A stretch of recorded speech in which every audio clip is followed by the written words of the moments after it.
Voter list सरकार बनाती है क्या? सर जानते हैं election commission is under the ministry of law and parliamentary affairs कि वोटर लिस्ट पे यहाँ पे एक डिस्कशन हो जाए। appointed who was earlier secretary of the cooperation ministry under Amit Shah. We hope that he replies properly. Our agitation on this point will continue. Okay. And in West Bengal.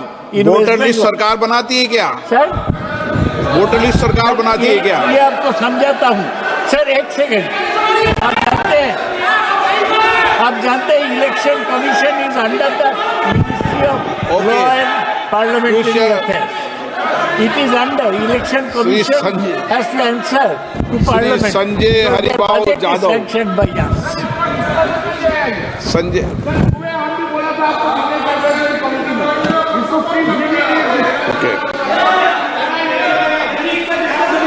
Sanjay Haribabu Jadhav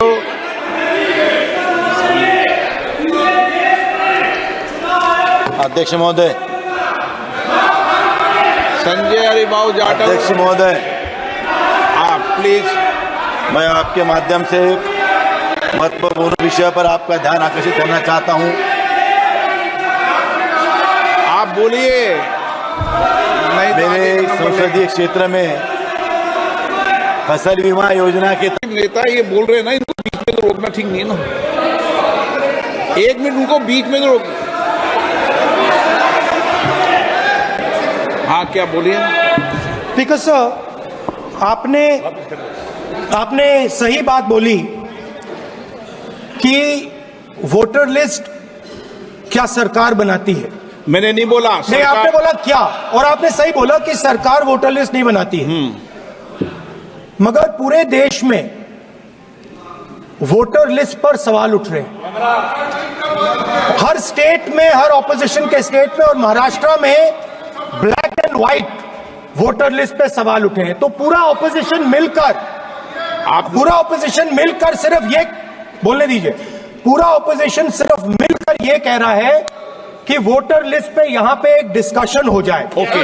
आप बनाते नहीं हो, इसको हम accept कर रहे हैं, आप डिस्कशन तो कीजिए। Anand Bhadauria ji. Okay good.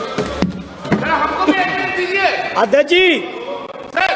Voter list पे अध्यक्ष जी दे दीजिए। आनंद भदौरिया जी, वोटर लिस्ट पे दो sir. In the morning also अभी आपको समय लगेगा प्रतिपक्ष नेता बनने में। आनंद भदौरिया जी। वोटर लिस्ट पे अध्यक्ष जी 30 second sir, 30 second sir 30 second, इसका बात देंगे। अध्यक्ष जी वोटर लिस्ट पे बोलने का मौका दे दीजिए अध्यक्ष जी। वोटर लिस्ट पे अध्यक्ष जी। चलिए बैठिए सब, वोटर लिस्ट पर बैठिए। अध्यक्ष जी अंधेर हो गया है, मैं बड़े अंधेर हो गया अध्यक्ष चलो जी। आनंद भदौरिया नहीं बोलना चाहते, बोल रहे हैं चलो सर, बोल रहे हैं सर। बोलो। अध्यक्ष हमारा जी सबका इलेक्शन कमीशन ने जो वोटर आईडी कार्ड है फर्जी उसको जोड़ने को लेकर, देखिए, इलेक्शन कमीशन तो सरकार के कब्जे में है और काफी अरसे से सरकार के कब्जे में है। और जो आप लोकतंत्र की बात करते हो, अगर लोकतंत्र ऐसे ही चलता रहा और इलेक्शन कमीशन सरकार की पैरवी करती रही तो निश्चित रूप से जो नतीजे आएंगे वो आपके सामने हैं। तो ये व्यवस्था जो है, वोटिंग की जो व्यवस्था है, तादाद में लोगों के वोटर्स कैंसिल कर देने, वोटर्स लिस्ट में लोगों को घर से बाहर नहीं निकलने देना, डुप्लीकेट वोटर कार्ड होने, और वोटर कार्ड ऐसे ऐसे लोगों के बनाने जो यहाँ रहते भी नहीं हैं, 2-2 कमरे में 50-50 वोट बनाने हैं, और बीजेपी के मेंबर के आधार पे 11,000 वोट कार्ड दिए जाएं। अगर ऐसी व्यवस्था चलती रहेगी तो जिसको आप लोकतंत्र कहते हो वो लोकतंत्र नहीं है, एक दिखावा है। कई राज्यों में अब चुनाव आ रहे हैं, उस पर संदेह भी किया जा रहा है, तो पहले भी चुनाव हुए हैं। हम तो कितने वर्षों से कह रहे हैं, हमें तो संदेह कई वर्षों से है। हम ईवीएम की अभी बात नहीं कर रहे, वो तो अलग बात है, वो अलग चर्चा होगी उसके बारे में कि जिस तरह से इलेक्शन कराते हैं और जमीन पे क्या होता है वो तो हमको मालूम है, सभी को मालूम है, लेकिन सुनने वाला कोई नहीं है। न कोर्ट सुनती है, न इलेक्शन कमीशन सुनती है, और बात ये लोकतंत्र की करते हैं। ललित मोदी जो कि भगोड़े, अब उन्होंने वनुवातु का पासपोर्ट ले लिया, हालांकि अब एमईए कह रहा है कि उनका वहाँ का पासपोर्ट रद्द किया जाएगा। वो एमईए से पूछिए, उसे मुझे कोई लेना देना नहीं है। लेकिन जो भगोड़े हैं सर, वो दूसरी का पासपोर्ट ले अरे भैया, मेरा कोई लेना देना नहीं है, उनसे पूछो, सरकार से पूछो। किरण रिजिजू कह रहे हैं कि जो वक्फ बोर्ड जो बिल है उसको जल्द से जल्द पारित करना चाहिए, क्योंकि उससे मुसलमानों के हित की बात होगी। और ये तो हमेशा मुसलमानों के हित की बात करते हैं। आजकल हुआ कि इन्होंने कभी इस मुसलमानों के हित की बात नहीं की। जो इनकाउंटर होते हैं वो भी हित की बात होती है, उत्तर प्रदेश में जो होते हैं, ठीक है ना। जो मुसलमानों को वोट नहीं किया जाता वो भी हित की बात होती है। हाँ, तो ये तो हमेशा ही मुसलमानों के हित की बात करते हैं। जरा अपने कॉन्शियंस में जाके, दिल में झांके, तो इनको सवाल का जवाब भी मिल जाएगा।